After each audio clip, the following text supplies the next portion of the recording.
로마서를 4주차 우리가 계속해서 묵상하고 있습니다. 점점 구체적인 복음의 형태와 우리 가운데 주신 그 복음이 어떻게 우리에게 실제 삶에 적용되는지에 대해서 계속해서 질문하게 하고 또 대답하게 하는 본문들이 이어지고 있습니다.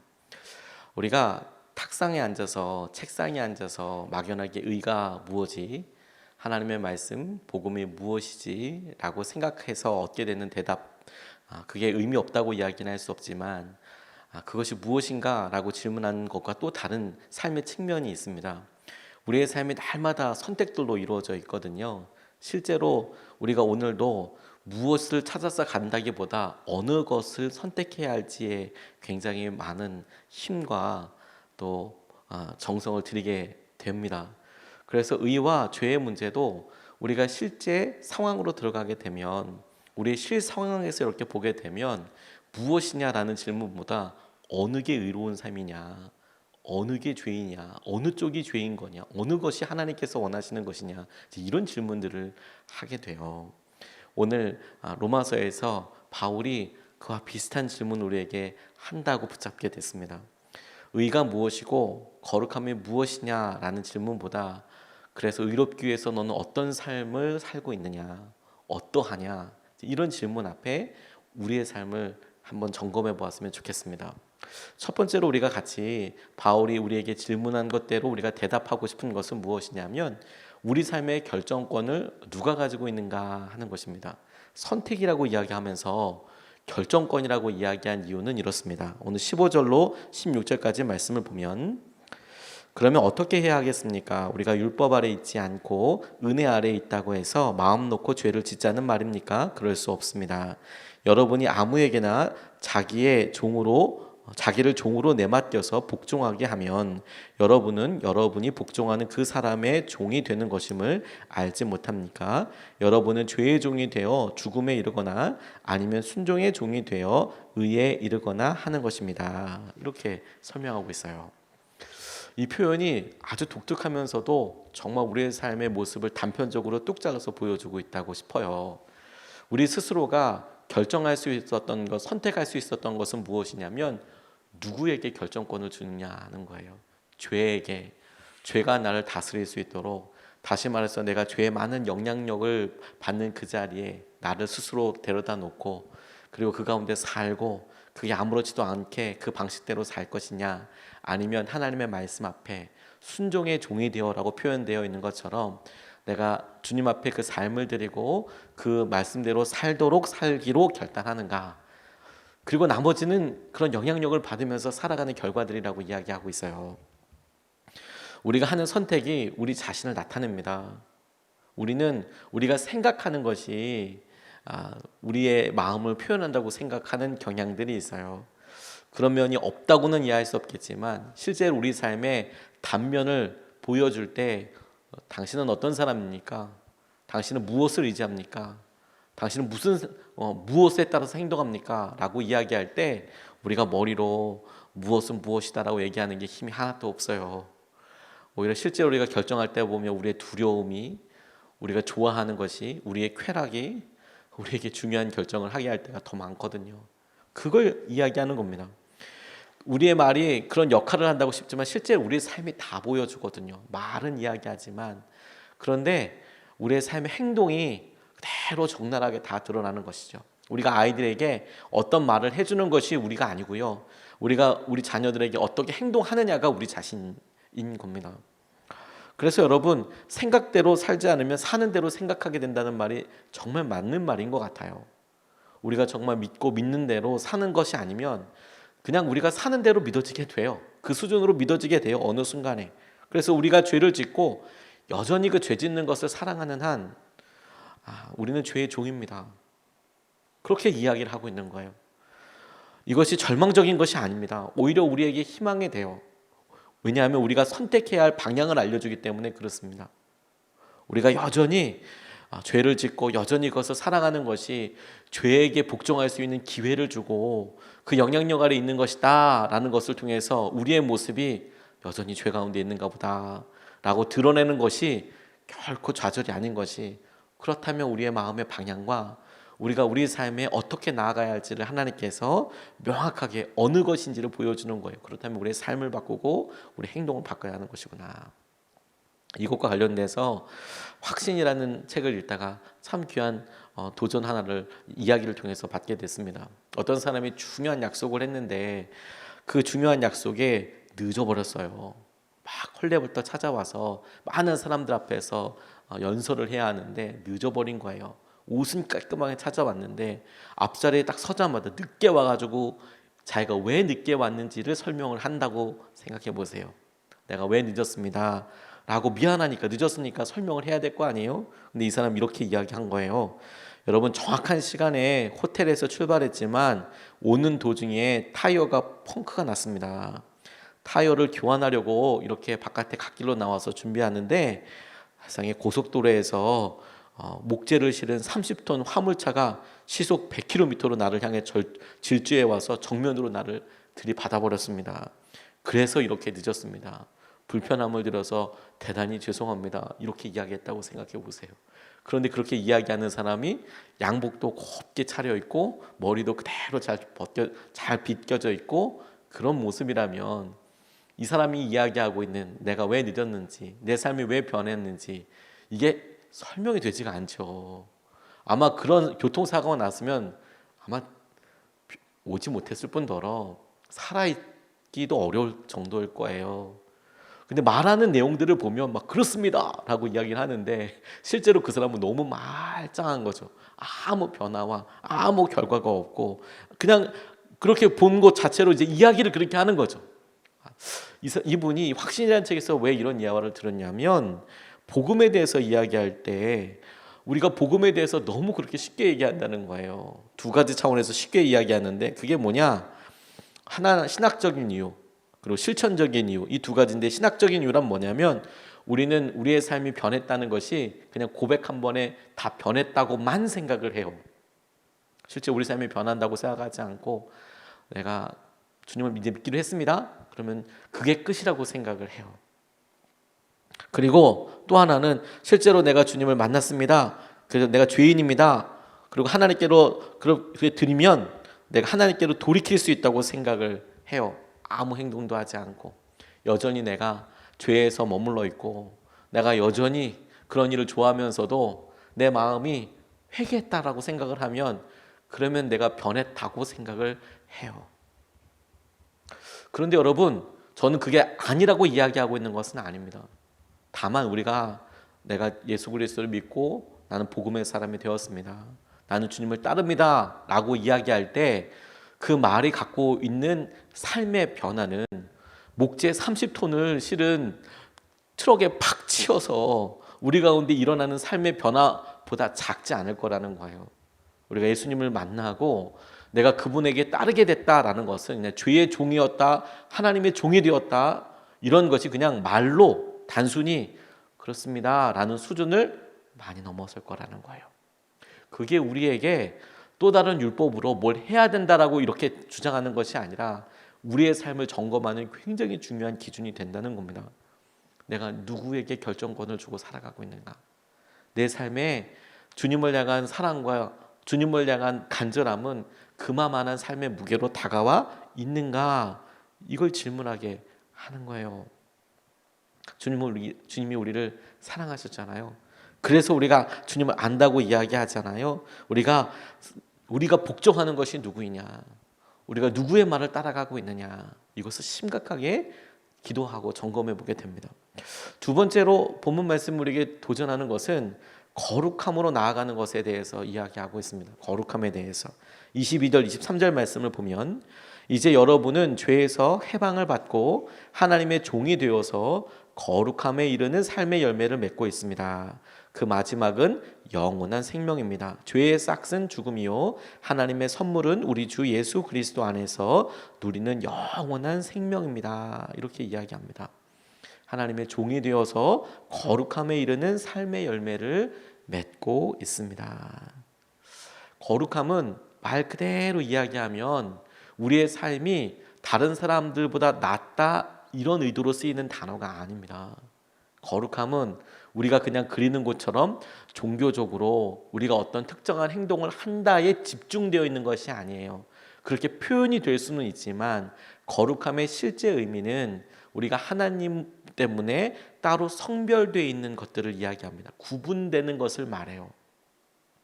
그러니까 그것이 다른 사람들이 보기에 우리가 하고 있는 어떤 습관이나 행동에 대해서 이야기하고 있는 것이 아니라 하나님께 바쳐진 것은 거룩한 거예요.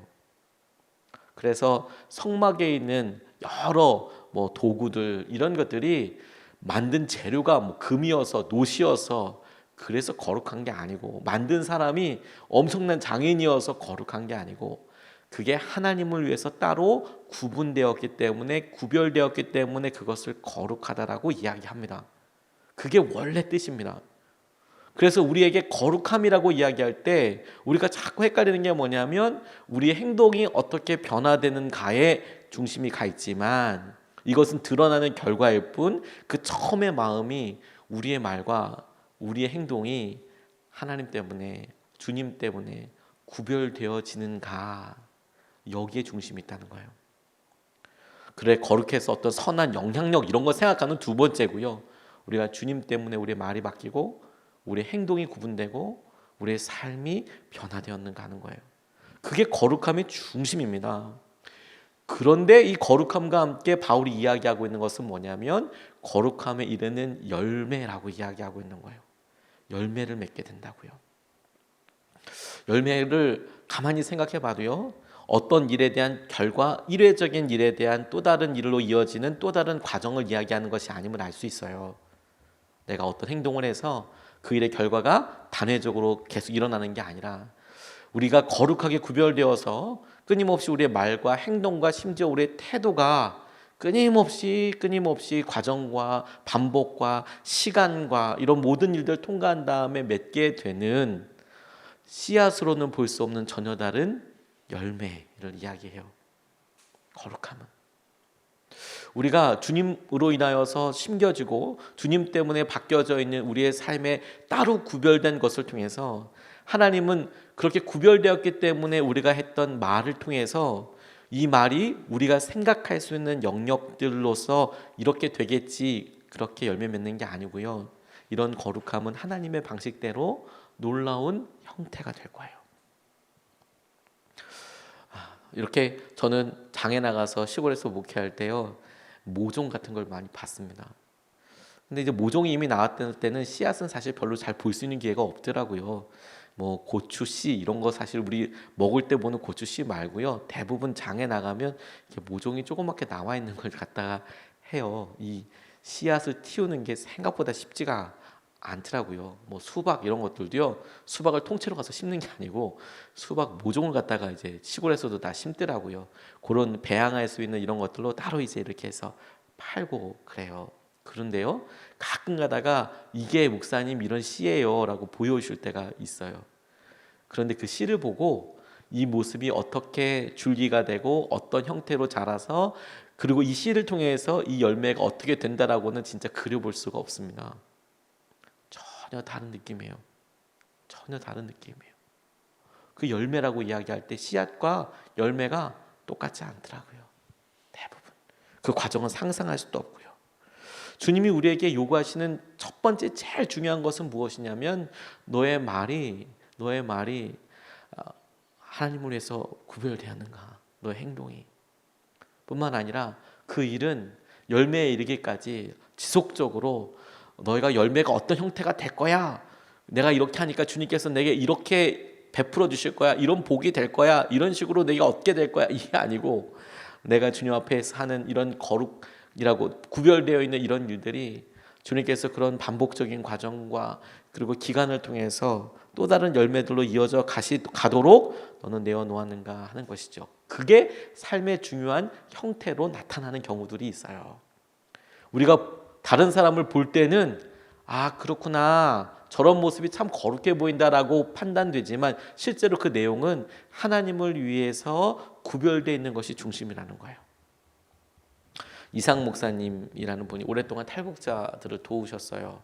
그분이 자기 간증에서 참 되게 먹먹하게 하는 그런 간증 하나가 있습니다. 뭐냐면, 이분이 북한 땅에 들어가서 어렵고 힘든 분들을 탈북하는 일을 이렇게 도우시는 사역을 하는데, 한 번은 79세 된 할아버지에게 탈북을 도와드리겠다고 그렇게 만나게 되셨대요.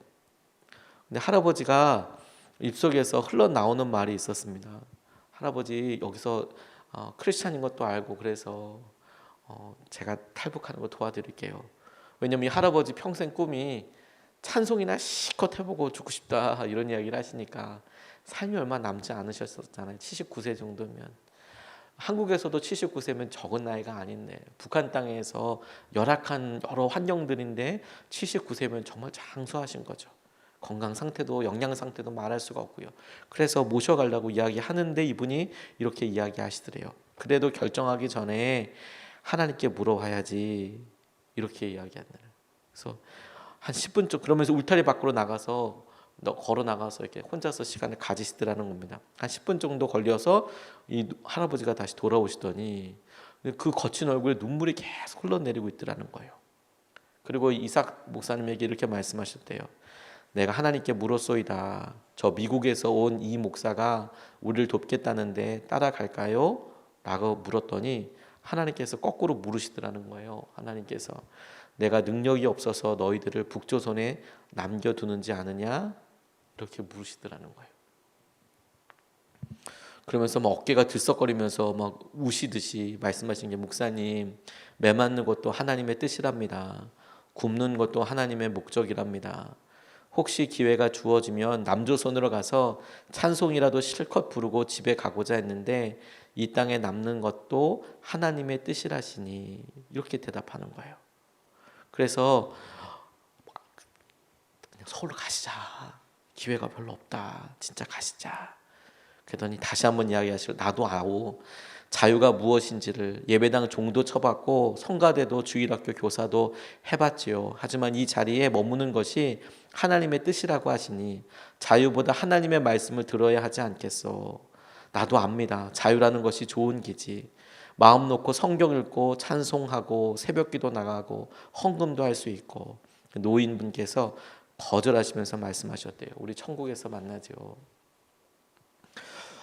이 할아버지께서 이야기하는 것을 보고, 그냥 그렇게 말했다, 기도했다, 결정하기 전에 기도했다, 이런 것을 거룩이라고 이야기하지 않아요.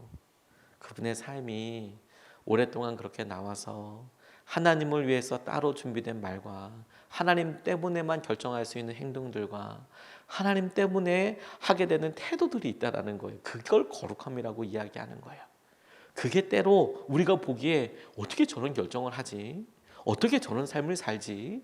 그리고 그런 사람들에게 발견되는 공통적인 모습들이 있기는 합니다만, 그런데 우리에게 그렇게 질문하면 우리도 똑같이 북한에 가 있어야 되고 우리도 똑같이 그런 극단적인 여러 상황들 가운데 있어야만 거룩함이 있을 거라고 생각이 되는 착각이 있거든요. 그렇지 않습니다. 우리의 삶의 중심이 하나님 때문에 변화되었는가 하는 거예요. 우리의 말이 하나님 때문에 하게 되느냐 하는 거예요. 그리고 죄는 죽음으로 이어지지만 하나님께서 우리에게 주신 생명은 예수님 안에서 거룩함으로 이어지게 됩니다. 우리에게 주신 생명은 예수님을 느끼게 하고 그 예수님 때문에 우리가 말하는 것, 우리가 행동하는 것을 바꾸게 할 수밖에 없는 거예요. 그걸 복음이라고 하는 겁니다. 또 다른 생명으로 이어지게 될 수밖에 없어요. 왜? 우리가 주님 때문에 하는 말들이 그냥 예수님 믿으세요 라는 정형적인 말 외에 우리가 주님 때문에 하는 말들이 주님이 원하시는 과정과 시간을 통해서 열매가 될 테니까, 그것은 반드시 생명일 테니까, 그게 우리에게 드러날 거라고 이야기하는 거예요. 그걸 사모하며 나아갈 수 있으면 좋겠습니다. 오늘도 여러분, 우리에게 복음을 주신 그 복음은 결코 가볍지 않습니다. 우리가 값없이 주시는 사랑, 값없이 주신 은혜를 알고 그리고 그렇게 구원을 받았습니다. 그걸 결코 또 다른 율법의 크기만큼 뭘 해야 돼 이렇게 생각하면 안 됩니다. 다만 율법은 우리가 죄인인 것을 알게 하고 깨닫게 하고, 그래서 우리에게 은혜가 필요한 것을, 그래서 우리에게 예수 그리스도의 십자가의 복음이 얼마나 능력인 것을 우리에게 알게 해주세요. 그런데 여러분, 그렇게 우리가 주님을 입으로 구원을 받지만 그렇다고 해서 우리가 그분을 만난 것 때문에 우리의 삶에 당신의 진중함이나 그리고 그 무거움이 사라지는 건 아니에요. 근데 그 일을 기쁨으로 할 수 있게끔 하는 거죠. 기쁨으로 할 수 있게끔. 오늘 우리가 이 은혜와 마음을 달라고 기도하고 싶습니다. 오늘 두 가지 말씀을 같이 나눴어요. 첫 번째, 삶의 결정권을 우리 같이 질문해 봤으면 좋겠어요. 나는 누구의 말을 따라서 잘 살고 있는가? 내 삶의 결정권은 누가 가지고 있는가? 누가 가지고 있는가? 우리가 갖고 있는 여러 일들 중에서 난 누구 때문에 울고 누구 때문에 아파하고 기뻐하고 살아가는가? 두 번째, 그렇다면 우리가 주님을 위해서 예비되고 구분된 것은 무엇인가? 그것이 거룩함이라고 한다면 우리가 오늘도 주님 때문에 말하고 주님 때문에 행동하고 주님 때문에 만나고 주님 때문에 쉬고 주님 때문에 먹게 하여 주십시오. 모든 일에 따라서 주님 그렇게 하게 해주십시오. 그렇게 나아가야겠습니다. 이것을 붙잡고 두 번 나눠서 같이 기도하겠습니다. 첫 번째,